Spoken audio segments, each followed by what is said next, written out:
Children who are under the age of 16 and considering gender reassignment are unlikely to be mature enough to say they can be treated with puberty-blocking drugs, the High Court has ruled. The case was brought against the Tavistock and Portman NHS Trust, which runs the UK's only gender identity development service. It said it was disappointed but immediately suspended referrals for under 16s. One of the claimants, Kira Bell, said she was delighted by the judgment. Miss Bell, who's 23 and from Cambridge, had been referred to the Tavistock Centre as a teenager and was prescribed puberty blockers aged 16. By 20, she had had surgery to remove her breasts. She argued the clinic should have challenged her more over her decision to transition to a male as a teenager, something she now bitterly regrets. For the first time, the ruling places a strong legal framework around the prescribing of puberty blockers. However, the result has been criticised. Supporters of gender reassignment say that young people who wish to undergo it are being prevented from accessing treatment even when they clearly state they want it. We'll discuss this in a moment, but first let's go to Hannah Barnes from BBC Newsnight, who's been covering the story for over a year and was present in court. So tell us what exactly the High Court judgment said, Hannah. Well, Jeremy, it's a pretty detailed judgment, actually, and it sort of sets the context that the Gender Identity Development Service has been operating in over the last decade, a huge rise in referrals, sort of 25-fold increase in the decade, and a shift in the demographic that they're seeing as well, sort of 75% of referrals now being girls. But on that question of whether children and young people can provide informed consent to treatment with puberty-blocking drugs for the treatment of gender dysphoria, it essentially says no, they can't. And it breaks it down by age. It says it's highly unlikely that a child 13 or under would ever be able to give informed consent. It says for 14 and 15-year-olds, I think it's very doubtful. And even for 16 and 17-year-olds, where there's a different legal position for them, they're assumed to have capacity to consent to treatment. But it says even in those cases, the clinicians treating them may well consider that it's not appropriate to move to treatment with puberty blockers without seeking to involve the court in those cases. And what are puberty blockers? What's known about them? Well, the actual drug used, and we use puberty blockers as a euphemism, really. They're not, they have a very nice medical technical name, but the drug is actually used to treat quite a few different conditions, and they're licensed, for example, in adults to treat prostate cancer, and in children they are actually licensed to treat something called precocious puberty, and that's when children start puberty very, very early, sort of we're talking 6 or 7.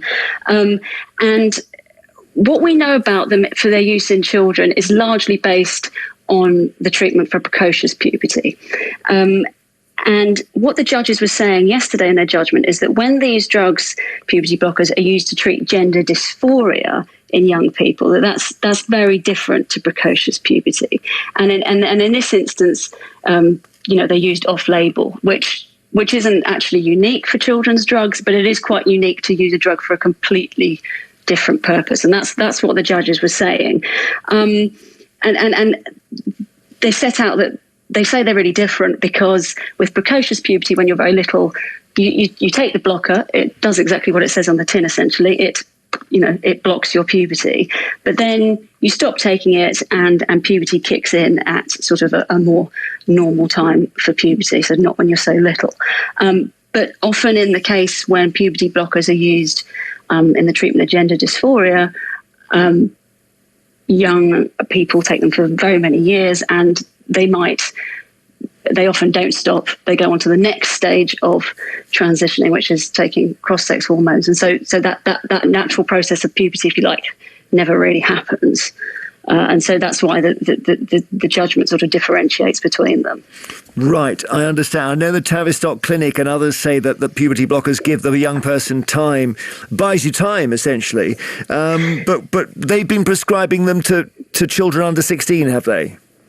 They have. They've been doing that for quite a while now. So for under 16s, that they changed. They dropped the age back in 2011, and initially they did that as part of a study. So there were just 44 young people, and you had to be sort of between 12 and 15, and that was part of what they called it's been sort of called the early intervention study by the Tavistock. And then from 2014 onwards, that sort of got rolled out as a policy, if you like, at the Gender Identity Development Service, and the age lowered further. So they moved to a slightly different approach where there was, in fact, sort of no lower age limit, but you had to sort of begun the stages of puberty. So it's been going on for 9 years. We still don't have published data from that study, so we don't know the results, how those children fared, and that's something also highlighted by the judges yesterday. They expressed surprise that we hadn't seen that data. And what does the Tavistock and Portman NHS Foundation Trust say about the judgment? Well, they've said they're disappointed by the judgment, and they think it's obviously going to cause anxiety for their patients and the families of those patients. They are seeking permission to appeal, and we should hear about that probably in the next 3 weeks or so, whether to see whether that will be granted. In the meantime, they have halted all new referrals for treatment with puberty blockers to their endocrinology clinics. So that won't, there will be no new referrals. And sort of late last night, NHS England put out a document which also said that even those under 16s who are currently receiving treatment with the blocker, all of those cases would have to be reviewed by clinicians at the Gender Identity Development Service. And if they felt that it was still the right treatment for those young people, they too, all of those cases would have to now go before the court. So there's quite a lot of work to be done. That's sort of where we are at the moment. Thank you very much indeed. Hannah Barnes from BBC's Newsnight, who's been covering the story for quite a while now. Let's talk to Anne Atkins, writer and broadcaster, about this judgment, which feels quite groundbreaking, Anne, do you think? Hello, good afternoon, Jeremy. Yes, hailed by those who are pleased at this as a victory for common sense. I think it's a very interesting ruling indeed. Let's just make clear, as I understand it, it's not that this is going to be impossible in future. It's just going to be much more carefully monitored and thought about. And, you know, one of the words that's been used about people who have been through this is that it's experimental in its nature. We're making permanent changes to young people's bodies with, you know, very little research comparatively compared to the drastic, you know, the drastic nature of what we're doing.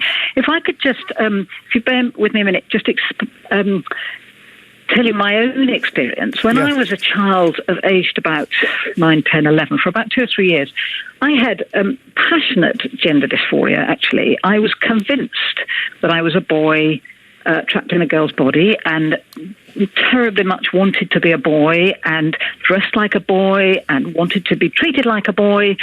And for sure, absolutely no doubt whatsoever, if this had been an option for me, I would have gone for it. Now, okay, I was quite young, but with the benefit of hindsight and growing up, I can now see actually what I needed.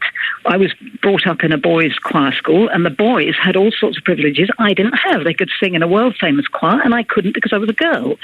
I've mentioned common sense. I mean, it seems to me common sense that what my young self wanted was equality, not actually to change who I am. But that's, I understand, but that's 8, 9, 10 now. By 12, 13, 14, a child may have a deep conviction. Mm. Our daughter went through exactly the same as I did, a little bit older, when she was 13, 14, 15. And she says exactly the same. If that option had been available for her, she would have gone for it.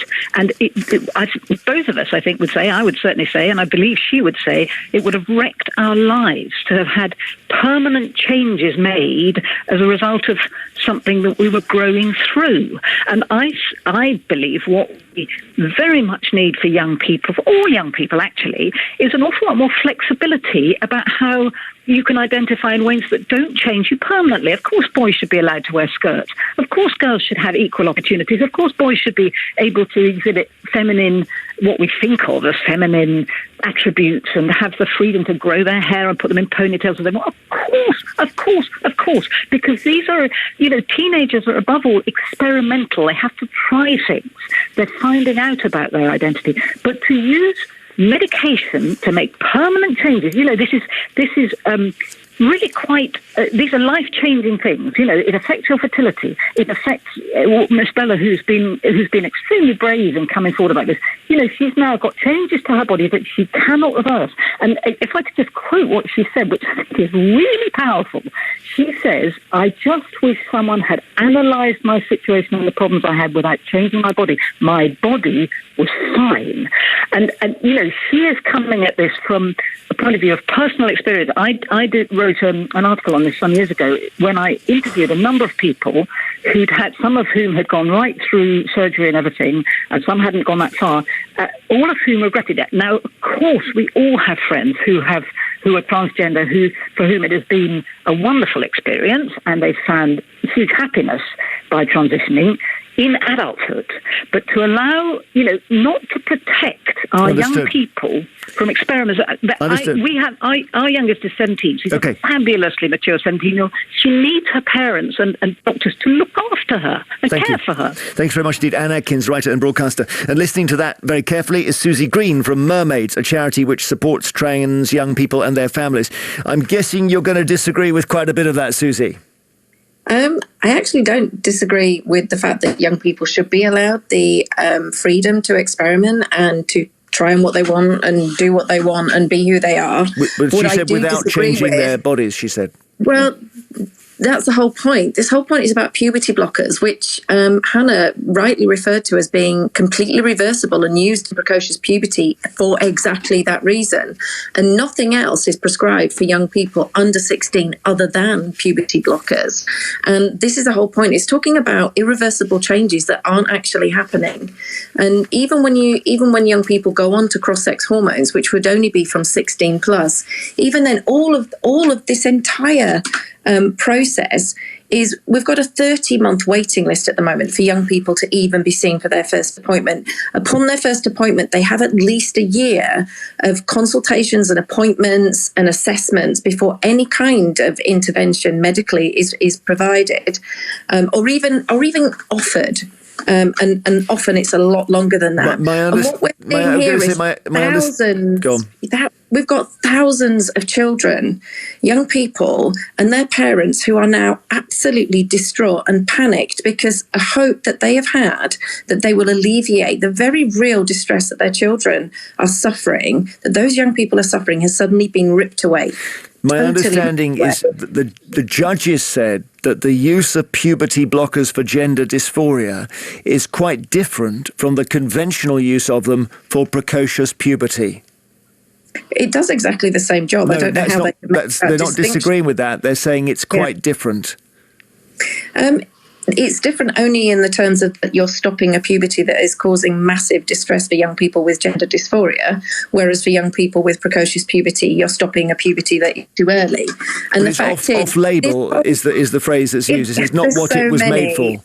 There are so many drugs for children and so many drugs that are used routinely across the entirety of the NHS that are off-label. That is not a good enough argument for taking away support for young people that they desperately need, that is life-saving. If you want to do that in terms of off-label drugs, then do you know something? Half of the prescriptions and medication that is being given out routinely should stop. And obviously that's not what is happening here. And the other thing you need to remember is no other young person other than trans young people are being subject to this kind of policing of the autonomy of their bodies. Thank you very much. This is the only time this is happening, and it's a disgrace. Thank you, Susie Green from Mermaids, a charity which supports trans young people and their families. Talking about the Keira Bell court judgment yesterday.